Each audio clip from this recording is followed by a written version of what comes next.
terus terang saya berani bersumpah, ya, bahwasanya saya baru tahu ketika di sini ada seperti yang Anda sampaikan begitu, bahwa ada loh ini orang ternyata PLH Dirjen Minerba. Saya baru tahu, terus terang saya baru tahu saat itu. Yang saya tahu itu beliau kepala Biro Hukum.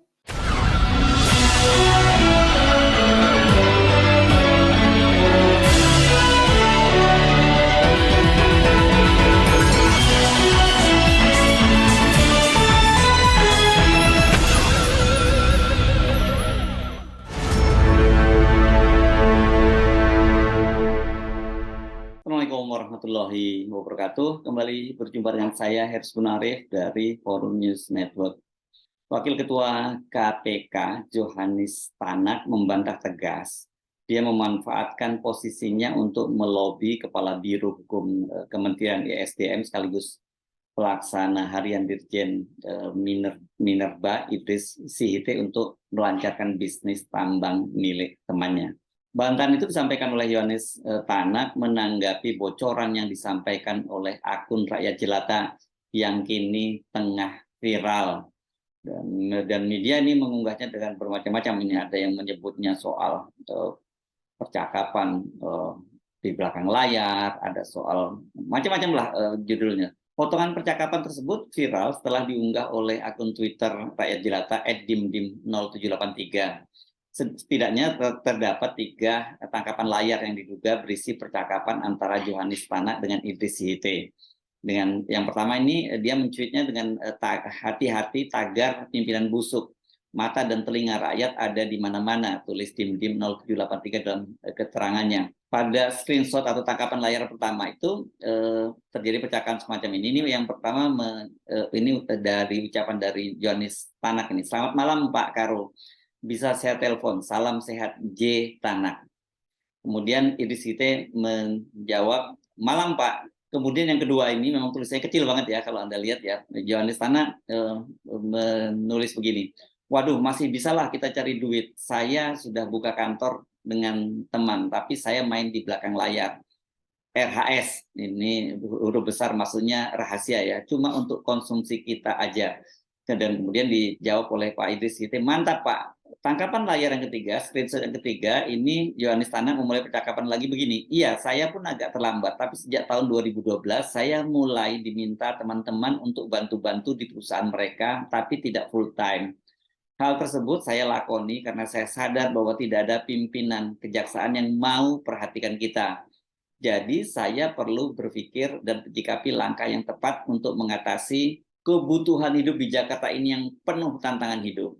Sekarang saya mulai coba buka kantor dengan teman. Salah satu kawan saya Marga Purba, bukan dari kejaksaan. Kerjaan saya carikan klien, diskusi dengan klien, dan ikut membuat konsep yang akan dikerjakan. Nanti teman-teman yang maju siang atau negosiasi dengan pihak lawan. Kalau kita cuma harap gaji, ras titik-titik. Dijawab oleh Idris, bagus sekali Pak. Jadi tangkapan tadi saya membaca tangkapan layar, jadi ejaannya memang seperti itu ya. Jadi mungkin terpotong-potong dan kadang-kadang kita konteksnya nggak terlalu paham. Tapi yang jelas dari situ itu kelihatannya Pak Johannes Tanak pertama kali menghubungi Pak Idris Sihite karena dia mengenalkan dirinya, dan kalau kita lihat memang nomor teleponnya Pak Johannes Tanak ini nggak direkam oleh Pak, nggak tercantum dalam kontak phone-nya Pak Idris Sihite. Nah, ini geger sekali ini dari siapa yang disebar di tangkapan layar atau screenshot percakapan Johannes Tanak ini kan. Kemudian orang menduga, ini apa kaitannya ini kok tiba-tiba di sini ada percakapan Johannes Tanak dengan Idris Sihite. Dan kita tahu Idris Sihite ini adalah Kepala Biro ESDM yang sekarang juga sedang ramai diselidiki oleh KPK, dan kemudian percakapan dia ketika dia diinterogasi oleh penyidik KPK kan sudah viral sebelumnya ya, yang di situ yang disebutkan bahwa Pak Firly membocorkan dokumen. Ini apakah kemudian mereka ini berdua, ini Pak Firly, Pak Johannes Tanak ini juga sedang menggarap proyek di SDM gitu. Kalau Pak Firly kita belum tahu motifnya karena belum ada pengakuan yang lain, dan itu baru tuduhan dari akun Rakyat Jelata. Tapi kalau Pak Johannes Tanak ini jelas ini dia menghubungi Pak Idris Sihite dalam konteksnya urusan bisnis di pertambangan ya. Nah, apa tanggapan dari Johannes Tanak? Soal ini sempat ditanyakan oleh wartawan dalam jumpa pers Jumat dini hari ya, karena tadi pagi ya, ketika mereka menggelar hasil operasi tangkap tangan pembangunan rel kereta di Jawa Tengah. Saya mau nanyakan soal terkait percakapan atau transkrip yang beredar di dunia maya bahwa ada percakapan Anda dengan Idris Hite. Ya kebetulan Anda berdua kan sama-sama berasal dari kejaksaan dan dalam komunikasi itu ada kesan keluh kesah tidak diperhatikan oleh pihak Jaksa Agung dan lain. Kira-kira bisa disampaikan ini kan untuk menjawab, mengklarifikasi semua yang beredar kepada masyarakat. Itu aja intinya Pak Tanak. Makasih.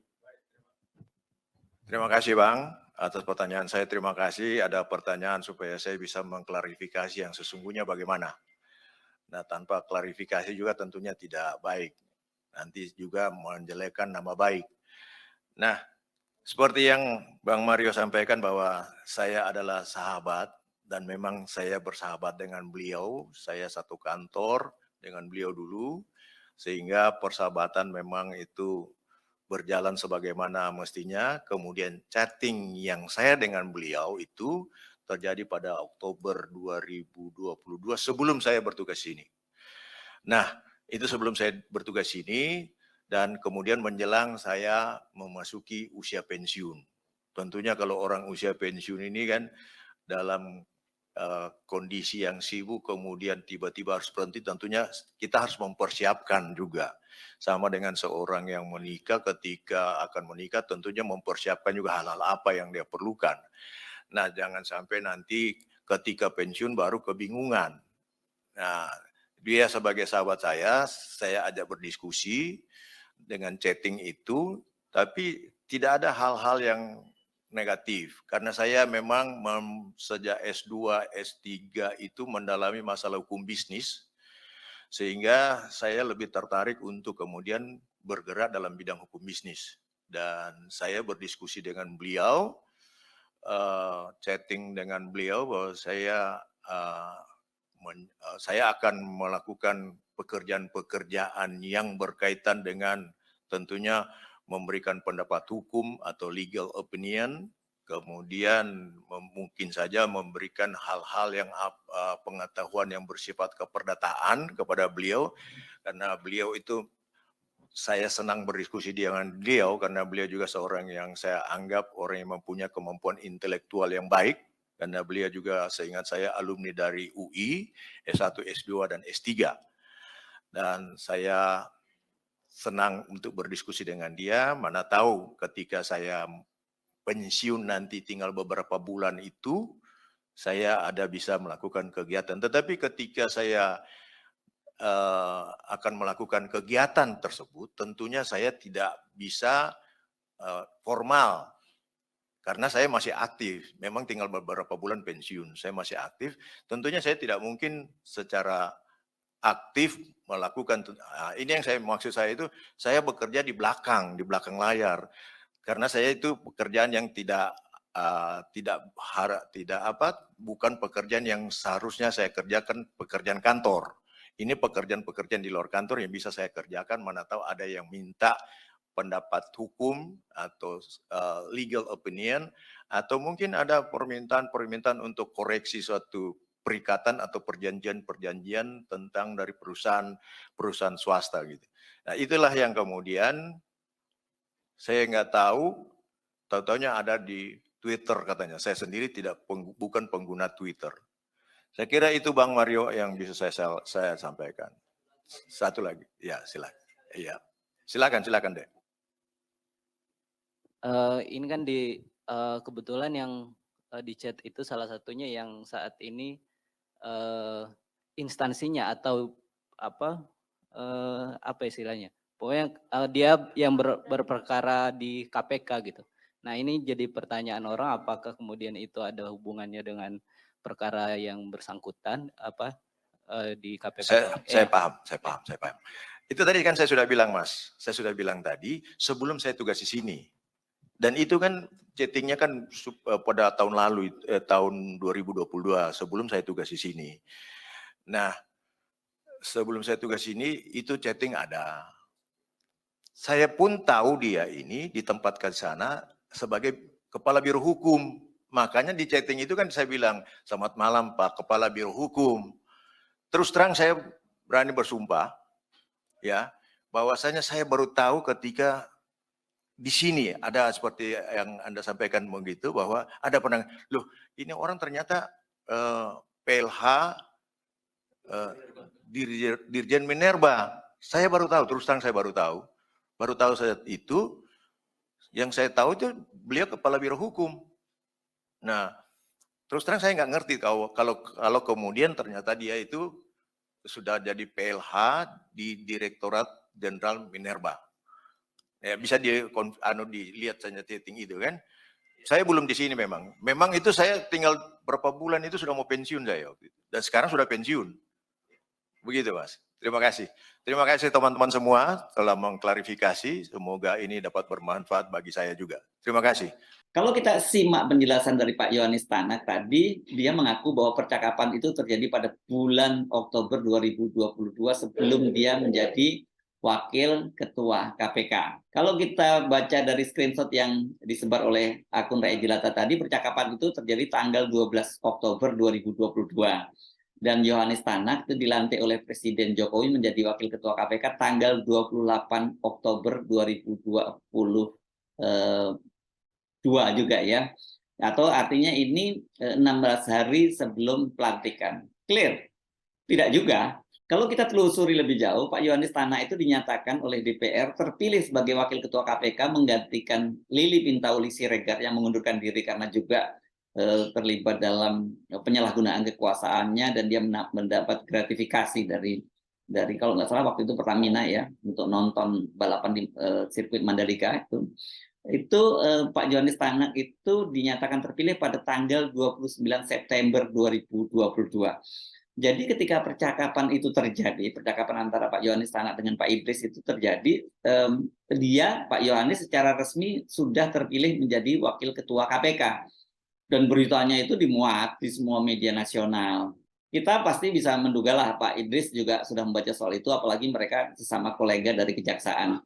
Dari sini saja kita sudah dapat kejanggalan ya pengakuan dari Pak Yohanis. Dia menyatakan bahwa itu sebelum dia menjadi wakil ketua, tapi dia sudah terpilih menjadi wakil ketua, dan dia pasti tahu lah hubungan-hubungan semacam ini, hubungan-hubungan yang tidak diperbolehkan gitu. Meskipun dia belum dilantik, tapi dia sudah resmi terpilih. Juga yang menarik, Pak Yohanis Tanak tadi menyatakan bahwa dia bersumpah bahwa dia tidak tahu kalau Pak Idris Sihite itu sudah menjadi PLH Dirjen Minerba.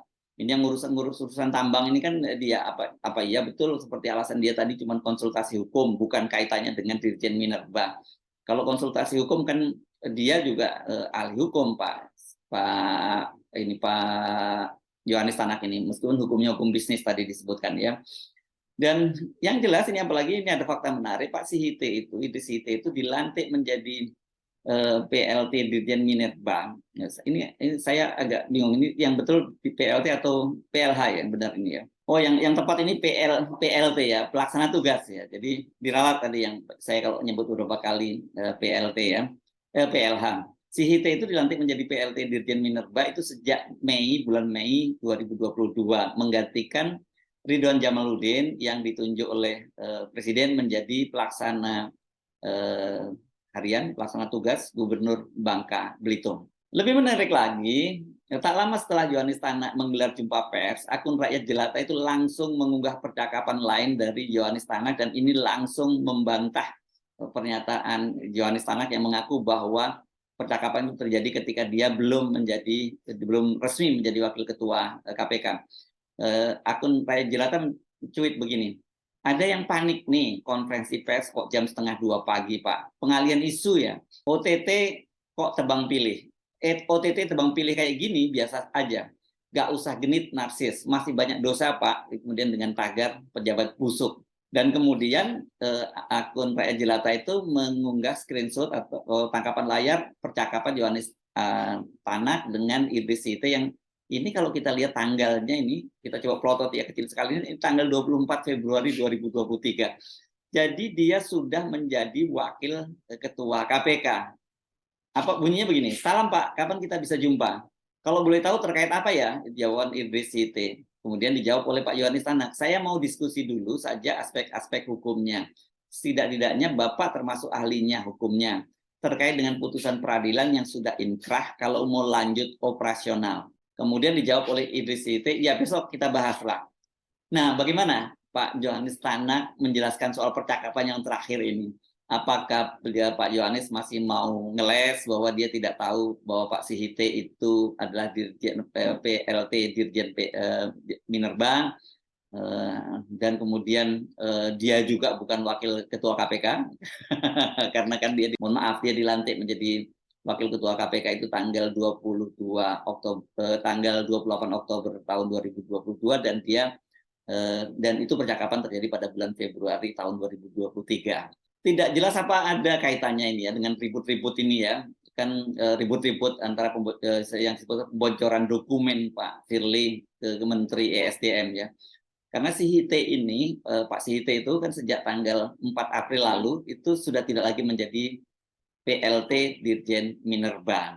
Jabatan PLT Dirjen Minerba itu sekarang dirangkap sendiri oleh Sekjen Kementerian ESDM Rida Mulyana. Saya Hersbun Arif, sampai jumpa lagi. Wassalamualaikum warahmatullahi wabarakatuh.